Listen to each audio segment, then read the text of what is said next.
Hello all. In this video, I'll be discussing the Assured Career Progression Scheme, commonly known as ACPS. This is relevant for Meghalaya State Government Employees, and of course, it is a scheme which has been now replaced by something called MACPS. A new scheme has come with effect from 1st of January 2017. But still this is relevant because while calculating the IPS, that is the initial pay statements of the employees and those especially who are retiring, when we send it for approval to the finance department, these kind of informations are required because those who have joined earlier, for them it will be applicable, and those who have not received these benefits, they are supposed to receive these benefits. So that is why the government staff, dealing assistants of DC offices and the various departments in the government of Meghalaya, they all need to know about this, what was this scheme, and how to calculate these financial upgradations and the placements. That is why this video. So, and I will also make another video on the modified scheme which is there, which is now applicable and which has replaced this existing scheme. So let us quickly understand what this scheme is all about. So why, first of all, why this scheme? The answer is here. In many posts, what we see is, and what we see across various departments, is that there is always stagnation, in the sense that, for example, let us take an example of a driver. So if we recruit a driver at the district office or any department level, then the post is called driver, and there is literally stagnation. Of course, at some places there is provision for promotion to senior driver, but mostly after that there is no promotion post. So in their whole basically service, they will be just one promotion will be there. Or let us take the example of a process server. So somebody joins as a process server, works for more than 30-35 years and retires as a process server. So basically there is no promotion avenue for that employee, and promotions are very important when it comes to the morale, when it comes to motivating the staff. So promotions are very important for career progression, for keeping the energy levels high. So that is why in these all kind of isolated posts, these are called also isolated posts, where there is no promotional avenue. You join as a, let's say, office pion, and you retire as an office pion. So there are no promotional avenues. So for this, to tackle this issue, this whole career progression scheme has been was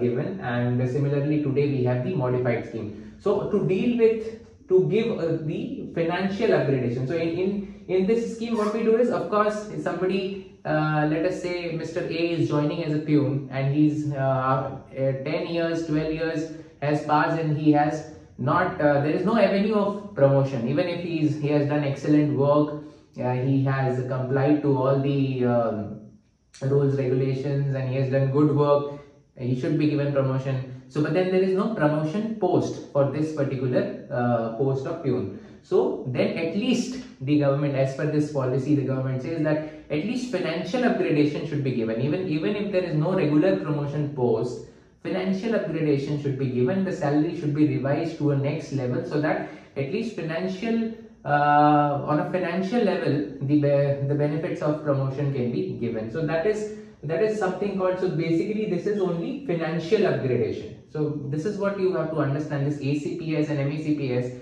these are all about providing financial upgradation. The post will remain the same, but financially the employee will get benefit. So even if throughout the career, if somebody is not getting any regular promotion, even if he is retiring from the same post, but at the end of the day, at least he will get some certain financial benefit out of it. This scheme is not very specific to here. In many states, in many cadres, in many different service cadres, this provision of financial upgradation, it is there. So now to whom it is applicable? It is applicable to all those who belong to this category, the group B, C and D services of the Meghalaya State Government, and it is not applicable to those who are just casually employed, the casual workers. So every office will have certain people who are working on wages. They are not appointed by on recommendation of the District Selection Committee DSC, but they are just engaged for some temporary basis, on temporary basis. Then those then Meghalaya we use this term regular casual worker. So those people who have been working as casual worker for more than 10 years, they are eligible to be basically conferred the status of RCW, regular casual worker. Now regular casual worker is also a temporary basis, similar to the wage basis of casual. The only thing is they get the benefit of the leaves like other staff. So RCW, and then there is a regulation 3F, the temporary ad hoc appointment under 3F, and then all kind of ad hoc appointments. So this scheme is not applicable for such kind of staff who are temporary in nature. This is only for permanent government staff belonging to B, C and D group categories. Now the next point what I want to discuss is that it is to be made clear that there is no impact on seniority. So if you just see the initial discussions, it is basically what I said, financial upgradation.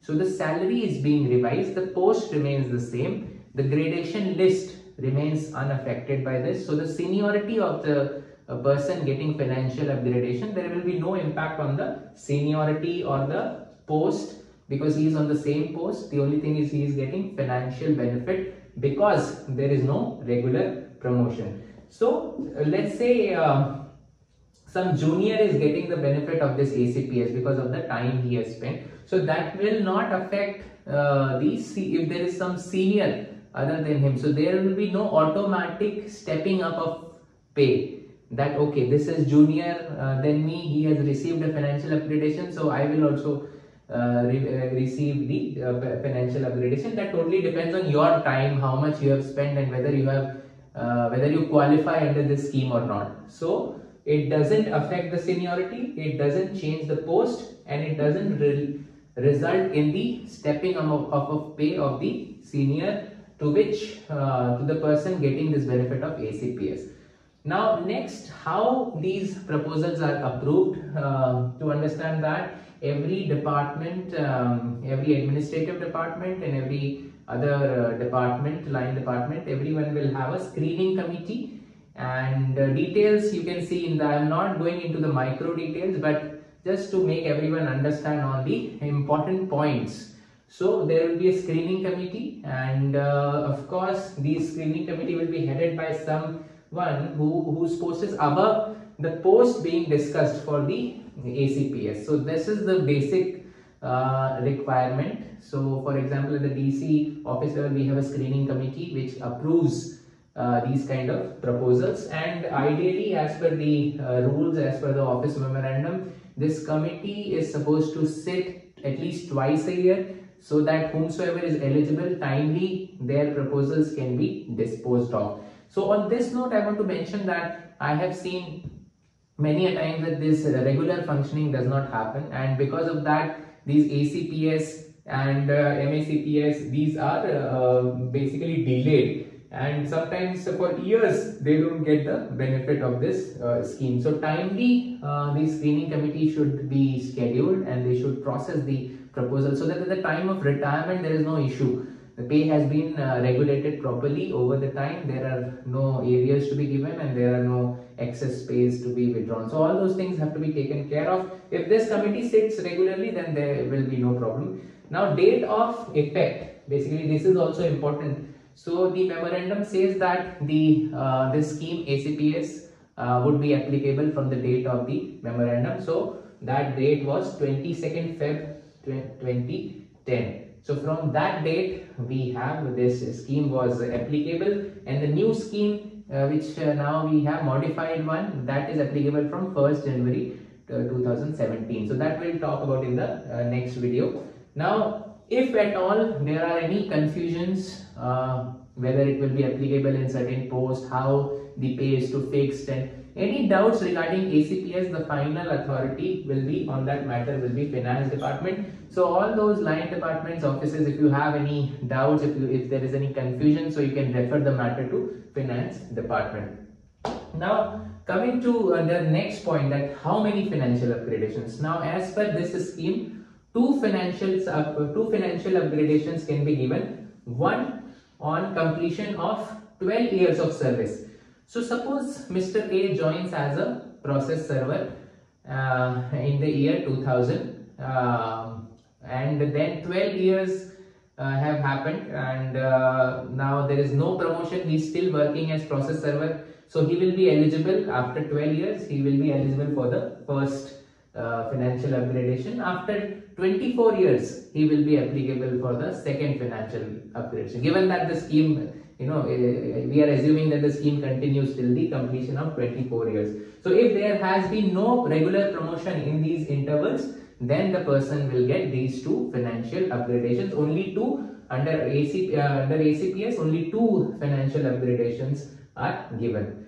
Now a very important point has to be understood, that if at all there is a DP, a disciplinary proceeding against that particular staff had been initiated at some point of time. So as a result of that, basically, of course, the screening committee will not consider the ACPS for that person, and the ACPS will be delayed.